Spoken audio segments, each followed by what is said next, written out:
welcome. My name is Angelina and today I'm going to be sharing with you my thoughts on Mama, the Mnet Asian Music Awards, but most notably my thoughts on the performances that have been uploaded to YouTube.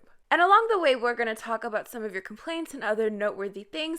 So this has the potential of being a very long video, but worry not, because I've taken the liberty of separating this video into super fancy segments so you can choose exactly where you would like to start with which group or soloist you would like to begin with. Though I really recommend that you stay for the intro because I have a lot of important things to say that will have to do with everything I'm talking about today. The thing is, when I talk about performances, it tends to get a little bit controversial because I like to talk about live vocals or lack of live vocals, so there's definitely a lot of prefacing that I need to do before we get started. But since we're here, I might as well remind you guys to subscribe to this channel and click that little bell to be notified every single time I upload a new video, which I've decided is going to be Wednesdays and Sundays. Also, you wouldn't want to miss Angelina's K-pop Music Awards shows, ACMA, at the end of the month, for which voting will start on December 16th. Mark your calendars, but for now, let's get into this video. Okay, so the first part of this video, we're really going to talk about live vocals. The thing is, surprisingly, a lot of artists did not sing live, and I know a lot of you are going to be very shocked to hear this, and this really isn't meant in a malicious way. You can still have an amazing performance, amazing stage presence without that live vocal aspect, and this is really where I think K-pop has been heading to for a while now. For me personally, as a lot of us know on this channel, I definitely connect with rawness within vocals, but a lot of the performances this year, in my opinion, seemed like they were LAR. So what that means is the track that you're listening to is technically not the studio version. It was recorded live, probably while the idol was not dancing. And then subsequently, the idol is lip syncing over that pre-recorded quote unquote live track. So you might think like it sounds super live, you can hear some breathing, but what definitely gives it away for me is when the energy that the artist is putting out in their stage presence doesn't match what I'm hearing, or they take the mic away from their mouth and it sounds exactly the same, or their mouth isn't making the same movements as to what it sounds like. So for example, if someone is jumping up in the air or they're making very intense movements and you hear absolutely no movement within their voice, maybe it could be a certain level of voice smoothing or auto-tune, or it's very possible that it's an LAR performance that they are lip syncing to a pre-recorded track that sounds very convincingly live. The thing is, for me, if I can't hear a struggle when an idol is very visibly dancing intensely and presumably singing live, then I get a little apprehensive. But K-pop has even gotten so smart as to record the tiniest little imperfections over their lip syncing tracks. So you'll hear pre-recorded breathing into the mic. But if you pay close attention, you might notice that these pop sounds, these breathing sounds occur at the exact same time in every single performance that the idol does of that specific song, which leads me to believe it's a pre-recorded track that they perform to every single time, and it's the same track that they're performing to every single time. Then we have LMR performances, which there were a few of, and basically there is a strong backup track, but you can still hear some live vocals peeking through. Though I wouldn't doubt there's a voice smoothing effect regardless. Perfect example is Mama in 2015 where 21 performed. You could really just feel CL's energy through the fact that you could tell that she was live. You could tell that she was overpowering her backup track. Another example of this is SBS Kayo Taejon in 2018, where Blackpink performed at Mama. I thought I would bring them into this since Mnet won't. And when you hear Jennie performing solo, you can hear exactly when she stops singing, you can hear her breathing, you can hear all of that over the backup track. And that's personally my favorite type of performance, when you can actually hear the vocals over the backup track. And then we also have performances that are possibly just very auto-tuned, where it's technically live, but the voice is so filtered and so smoothed out that it almost doesn't feel live anymore. And I think no matter what, I can assure you with 100% certainty, whether the idols were singing live in this award show or whether they were lip syncing, there is definitely 100% a smoothing effect over the voices, because effectively we hear absolutely zero movement. So those are basically the type of performances we're looking into today. But it is so imperative that I express to you that singing over a pre-recorded track, lip syncing, having Autotune, having a very loud backup track does not mean that the performance is bad in any way. My faves do it, your faves probably do it too. I think it's completely unreasonable and even impossible to expect your idols to dance that intensely and remain perfectly stable. If you are dancing, if you are moving, you're going to hear that in your voice. Movement affects your voice. And I'm bringing this up because it's interesting to look into the past. So if you look 10 years ago, you will hear every imperfection in idols' voices. If an idol was not good at singing, you would hear it. If an idol was out of breath, you would hear it. And that's not necessarily everyone's cup of tea. Some people preferred a more perfected sound. But I think when we're so used to such perfect vocals and we're very convinced that these vocals are live, it sets a very unhealthy precedent for when the idols actually do sing live and we actually hear movement, or maybe they don't exactly sound like how we thought they did. For example, Twice. We all remember when Momo got dragged to filth because of her vocals. And maybe that's not the most perfect example, but it definitely is an example that goes to show that K-pop fans have become so obsessed with perfection that it affects idols and consequently affects the way they do live performances. I've mentioned this before. If an idol had a voice crack back in the day, if they messed up, if their vocals were off that day, people would put it into a compilation video and laugh about it. But these days, if an idol's vocals are not perfect, we are so quick to slam them, to bash them. So if more and more did you see what I did there? So if more and more we're seeing idols receive extreme amounts of backlash for any hint of imperfection within their vocals, then why would K-pop idols even entertain that idea? Which in my personal opinion is why vocals have come to such a perfected level. So before anyone says that my standards are too high, that I have too many expectations, it's the exact opposite. I have very little expectations. I could care less if an idol messes up, if they have a voice crack, if they are out of breath. I could care less. Couldn't care less. But if you're the same person who is praising your idols for singing perfectly live while throwing themselves around, jumping into the air, while shitting on another idol whose voice is very reflective of reality and very reflective of the movements they're making, I just don't think that's okay. I don't think it's reasonable to expect your idols to be perfectly stable. So no, I do not feel entitled to their live vocals if they're not singing live. That's fine. There's other things to appreciate in the performance. And this is also ultimately based on my personal preference. And you could value something else, like you could value choreography. And at the end of the day, we have absolutely no idea what kind of editing that companies or music shows or award shows put into the final product. You could watch a fan cam that is perfectly live, and then you watch the music stage and it doesn't sound the same. So yes, now that 23-minute and 47-second intro is out of the way, let's get into my thoughts on the performances. So first up, we have Ateez. I feel like all of my alleged fellow 18s would be so mad at me if I did not start with Ateez. And actually a little bit of a backstory, I became an 18 last year during Mama. I was blown away by their performance. I was blown away by Jungkook's vocals 100%. He just had this second gen intensity in his face and I was like, I see you. Also, I was mad convinced that Ateez at that point was a second gen group and I was just, out of the loop.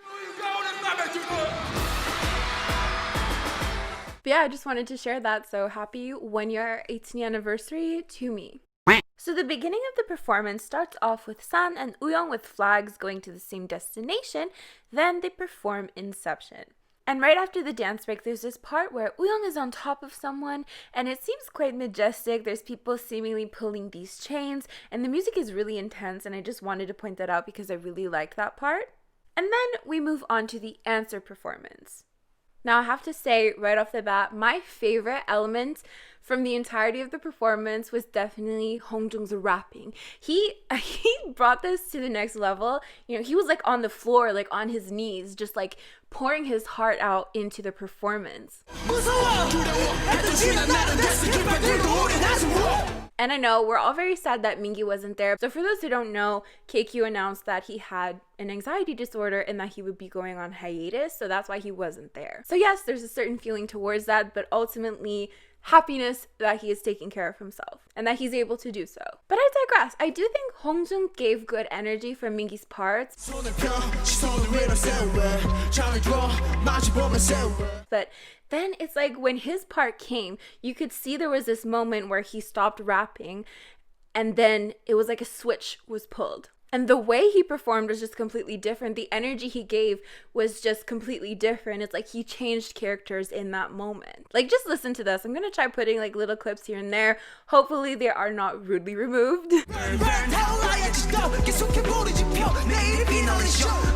There was just instances where he was yelling and, you know, you could definitely hear him over the backup track, especially with Mingi. That was the perfect example. You could hear Mingi's voice in the backup track, but you could also hear Hongjoong's voice. And for me, Hongjoong is really an artist who is very consistent with live singing, or rapping rather, and he honestly gave me goosebumps in this performance, like 100%. So my one critique is that definitely the backup track was quite loud. So even for members that I feel like you hear a little bit more than others, like Jongho, you usually hear him very loudly over his backup track. He usually overpowers it. There was one part where I actually could very slightly hear movement in his voice because he was kind of going to do a crouch down move. But for this performance, for whatever reason, the backup track was just really loud. Even for Swan, there was one part where he as well was covering Mingi's part and you couldn't hear him whatsoever. It's like they turned his mic down or something. But other elements that I definitely loved were the facial expressions. We have Yeosang. I noticed this facial expression in particular. Yuno also gave very great facial expressions. Like, everyone gave really great facial expressions. However, what really bothered me was like the tape on the ground. Now, if this tape is for safety, then I take it back. But otherwise, like, who signed off on this? Because it was in like almost all of the performances. But yeah, otherwise I loved the vibe of it all. I loved how different it was from last year's performance. Last year's performance literally had like white outfits and it felt very bubbly while remaining intense, but this was definitely quite different. So now we're going to talk about Twice. So yes, I do have to acknowledge the fact that girl group performances were not quite numerous. Which is it just doesn't make sense to me. Why did YG send Treasure, but they didn't send Blackpink? Why did JYP send 3 of their groups, and yet ITZY wasn't there? But I digress. The intro to More and More was beautiful. We had this fairy theme, and the choreography was like designed to be seen from a bird's eye view, and I love that so much. Then we had these beautiful pink fans, which then led us to the beginning of More and More. And they actually performed a new track called Cry For Me, and a lot of people wanted my thoughts on this. I don't really feel a particular way about the track. I feel so bad because a lot of people are saying it needs to be a title track. They need to release a music video. It was better than More and More. But personally, I really love I Can't Stop Me and Cry For Me. I don't know. I felt very neutral about it. But yes, they also did perform I Can't Stop Me, and I was really excited for this performance because it's become one of my favorite songs. Definitely Song of the Year material. I wasn't expecting that. I just think it has like everything, right? The choreography is super iconic and it just sounds wonderful. And again, I love the choreography for the song. I actually would love to learn it. And frankly, Twice's performances, as I've said time and time again, are really fun to watch because they're just so clean and so in sync, and I really feel like they bring you to another world. And for the quote-unquote special stages, like when they weren't on the mama stages themselves, I felt like those were pre-recorded. However, in my opinion, I think More and More and I Can't Stop Me performances were LAR. And I think Jihyo sells this so well. Like, her stage presence is just so amazing. And this is just one of my tricks on how I can kind of tell when it's LAR, because either the faces don't match the energy of the vocals or the energy of the vocals don't match the faces. So you'd expect a certain level of intensity in the face when you're out of breath and pushing out sounds, but it just doesn't match. So here's an example.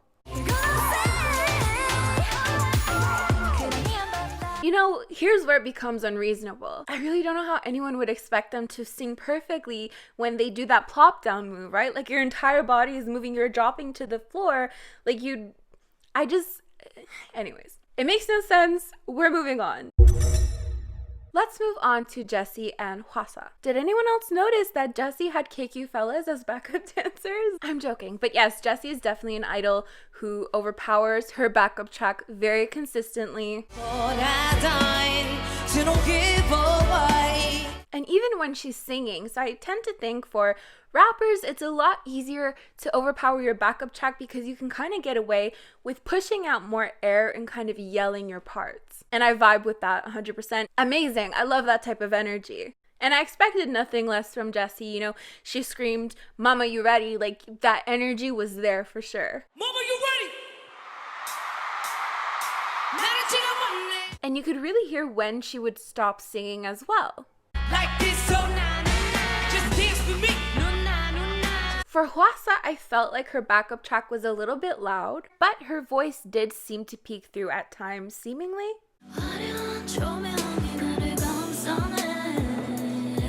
I did like the different styles they were presenting, right? They were trying to show a kind of dichotomy, but here's my little nitpick on the styling. When they came together and then the lights kind of turned red, it looked like Jessi was performing solo because the white on her clothing stood out so much, and Hwasa was wearing black, much like the backup dancers, but that's a little critique. Overall, Jessi's solo stage gave me so much energy and I really loved it, and their stage together was very fun and their energy again was amazing. I love Hwasa's stage presence as well.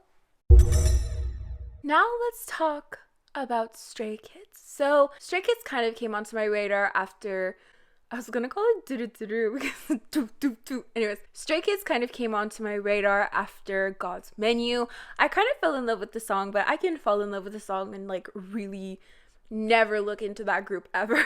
But then I was watching like a backdoor performance or something, or I think it was a God's Menu performance, and they were singing live. Like they had a very strong backup track, but there were some members whose voices were peeking through, and I was like, oh, okay, like, should I stan? And this performance was exactly what I was expecting, if not more. Bangtan is the one who stood out to me the most. He had a handheld mic and he actually yelled something. And usually you can tell when these kind of ad-libs or so you can call them are pre-recorded. You know, he says, "Prepare for glory," and it's not in time with the pre-recorded track. Prepare for glory! And that sounds like I'm nitpicking and saying it's a bad thing. I live for these things. I live for these little hints of authenticity. To me, I was like, oh, wow, he's saying that. Like, he's actually screaming that. Because a lot of the times when you hear those things, they're pre-recorded and the idol isn't like, I just don't feel their energy. What is nitpicky though is that they did 2 moves consecutively. So there's a backup dancer that crouches down and then a member kind of uses that backup dancer to jump over another member. And like the first time I was like, oh, that's really cool. But then they did it a second time not too long after that, and I felt like it kind of lost its appeal. But that's just me being nitpicky. Sometimes the backup track was a little bit too loud, but there were some vocals that did peek through. I even noticed Felix, you know, he had a very strong backup track. However, I felt like I could hear when he was and wasn't singing. But overall, this performance was very majestic and I really appreciated it. And a lot of people are a little bit mad on behalf of Stray Kids and even a little bit for Ateez and the boys who were seemingly invited to perform but not nominated for anything. I don't know about the boys, but I believe Ateez was nominated for a few things. But at least for Stray Kids, it seems they were pretty much only invited, according to fans, to just promote Mnet's new show Kingdom because they would be part of the lineup. I don't know how I feel about that. Let me know what you think about that. Do you think they literally only performed to promote Mnet's show, or what do you think the case is? Well, my friends, it seems we have a second-gen performance among us. So some members of i-dle and some members of Oh My Girl covered Bad Girl, Good Girl by Miss A. And I thought it would be a really great opportunity to show you guys how exactly live vocals have changed by referring back to the 2010 original song or original performance of the song. So in 2010, backup tracks were definitely a thing, but again, you could hear the imperfections in people's voices, which is definitely the case for Miss A. You can hear when they stop singing because they're out of breath. You hear all the little imperfections.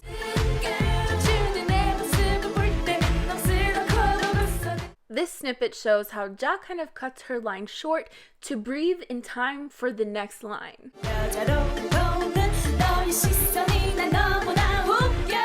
Now, if we look at the 2020 version, we can see that either the voices are overpowered by the backup track to the point you can't really hear the voices that well, or it's live all recorded. So if we compare this 2020 clip to this 2010 clip, here is how it sounds different.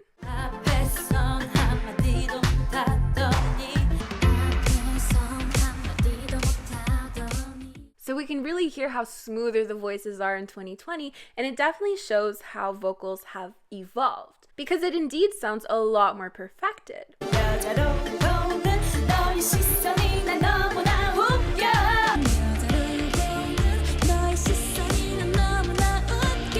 Now, I did want to talk about the rap section for a minute because I thought that was a really interesting addition to this cover. I feel like Bad Girl, Good Girl has been covered numerous times, so to add this was nice. I appreciated it. And the rappers had handheld mics, so you can hear them a little bit better over their backup tracks. Now let's talk about NCT, actually Taemin as well. So for NCT, I do appreciate their energy, but it was definitely a crime to cut 90s love before the chorus. That's my favorite part of the song. Also, Ten and Yuta's styling was very online with second gen, and I loved it. I expressed to my friend who is an N-citizen that I think NCT do LAR, and actually a lot of SM artists do LAR in the new age of K-pop. If you look 10 years ago, you're not going to see the same thing at all. But when I expressed this, my friend was very mad at me. But I wanted to look into it. So for the first part of NCT's performance, they perform Make-A-Wish. And I just wanted to see, is it the same track? Because you could do this for Red Velvet Psycho. You can do this for Taemin Criminal. You listen to the breath sounds, exactly where they are, and then you compare it to other performances. So if the breath sounds are exactly at the same time every single performance, then it's likely the same track that they're performing over. So in my personal opinion, it seems like it's the same track. I would say that it's LAR, but you can let me know what you think in the comments down below. But again, when I'm personally trying to figure out whether or not a performance is LAR, I always look at the energy. And for NCT, their energy is just so amazing, so over the top. You see them moving so intensely. So you just have to see whether or not the vocals kind of match up to that. So here's an example of vocals that seem perfectly stable, but in my opinion, don't reflect the movement. But regardless, there are still amazing performances. For Taemin in particular, he's an artist who I think is obviously such an amazing performer.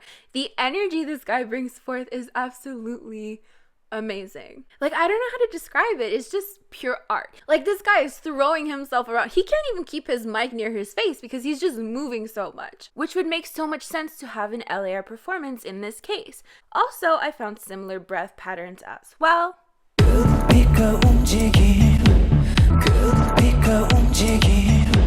However, I'm going to point out again, it could be that maybe their voices aren't peeking through. Because again, we don't know what goes into the final product, what we hear at the end of the day, what is uploaded to the internet, compared to what is heard in real life. Let's talk about TXT, the group that everyone thinks I hate. I actually like TXT. I don't know if you remember, but I actually roasted their outfits. Like, I've literally only roasted 3 boy group outfits: BTS, Ateez, and TXT. If that doesn't say anything, I don't know what does. So I definitely loved the whole 70s thing. I thought it was really fun. Technically, we got 2 Dynamite performances, but I was most happy about Blue Hour because I've grown to really like the song. I had it on my playlist for a little bit. The thing is, TXT for me, like, the kind of killing point of their performances is definitely the choreography. I find they do very clean choreographies and they're very enjoyable to watch perform. Blue Hour is just that type of song that makes you feel very fluffy inside, and I definitely appreciated these performances. Let's talk about BTS. Of course, the production value of all of these performances were top-notch, very beautiful. I also really appreciated it. This isn't shade. I actually appreciated how they made zero effort to replace Suga aside from Life Goes On, where he becomes like a hologram. Generally in the choreography, they left space for him and even didn't bother singing through his parts, which I felt was very bold. But back to On, I really appreciated the drums at the beginning and how everyone was in the shape of BTS's logo. video. As for Dynamite, it was fun as hell. I think RM and V really embody the 70s vibe totally well. As for Life Goes On, I definitely think it's starting to grow on me. It's a very sweet song, and I appreciated like the story they were telling through the performance. So, you know, at the beginning, everyone is kind of spray painted white and they're not moving, they're stuck, they're like statues. But then, you know, as the song title suggests, life goes on and everyone has dressed colorfully and have different colored masks and are, you know, moving. And I actually felt the most rawness from Life Goes On, and it was my favorite performance. So for big hit artists, in my opinion, it's a bit confusing because at times it definitely seems like it's LAR, since sometimes the voice doesn't really match the movement. For example, this move in Give and Taken, where he's dramatically getting up, and it's quite smooth, and I would expect a little bit of a struggle. Or when both J-Hope and RM take their mics away a little bit too soon, but their voices continue on. However, at times it seems like it's Autotune, and at other times it seems like it's kind of a mix of both. So kind of an LAR performance with some live Autotune vocals peeking through. For example, TXT and Blue Hour.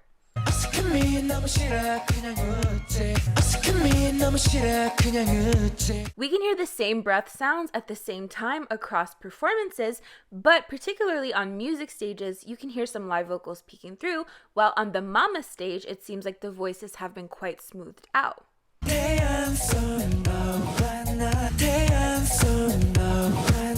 And then here's another example where you hear that same breath sound,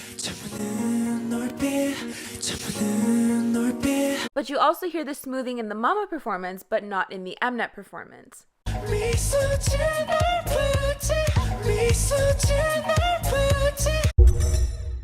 And this is also the perfect time to bring up again the fact that we really have no idea what kind of editing goes into the final product. Because here's an example for Dynamite by BTS. If you watch a fan cam of Dynamite, they sound amazing. BTS are amazing performers. There's no doubt about that. But when Jungkook goes and does like kick the drum part, he does a kick and that's reflected in his voice in the fan cam. But if you watch the actual stage, it's been smoothed out and you cannot hear that movement.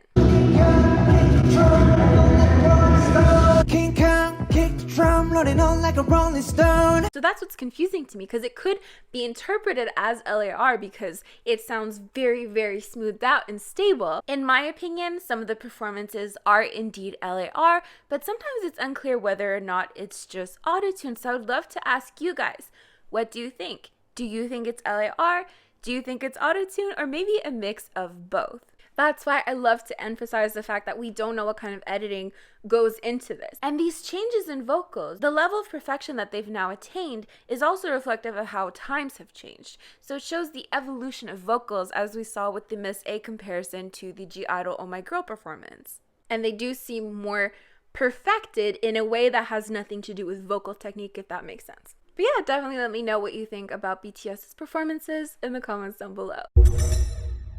Now we're going to end off with IZ*ONE. Now they did perform Panorama, but I did want to save that to watch their music video for the first time rather than see it performed for the first time. Now I don't quite stan IZ*ONE, but I definitely love a lot of their title tracks like La Vie en Rose, Violetta, Secret Story of the Swan. I really like those tracks. When they were performing their previous title tracks, they were doing it with like intervals of 4 members, and to me it felt a little bit empty. Like I really miss seeing all of them on stage at once. I feel like the killing point of their choreographies is definitely their numbers and the way they use their numbers. But then they did end up performing Secret Story of the Swan, so I was happy. That being said, I do think they use LAR as well. They actually aren't too big on breath sounds, but I did manage to find a few consistencies, so here's an example. Paradise, paradise. But nevertheless, I would never stop watching IZ*ONE perform. I love a lot of their title tracks, and I just love the way they use their numbers in their choreography. I think it's absolutely beautiful. So really, when I talk about live vocals, it has absolutely nothing to do with how talented an idol is. I really doubt that idols train as long as they do to just not be talented. So yes, that is basically it for this video. Thank you so much if you made it this far. If you did my watch time, thanks you. Don't forget to subscribe to this channel and click that bell to be notified. You can also like, comment, and share this video with friends you don't have. And you can join my channel members to get a cute Kevin emoji next to your name for level 1s, to get sneak peeks and see video earlier for level 2, and to even see member exclusive videos on level 3. So yes, thank you so much for watching, and I'll see you guys next time. Bye!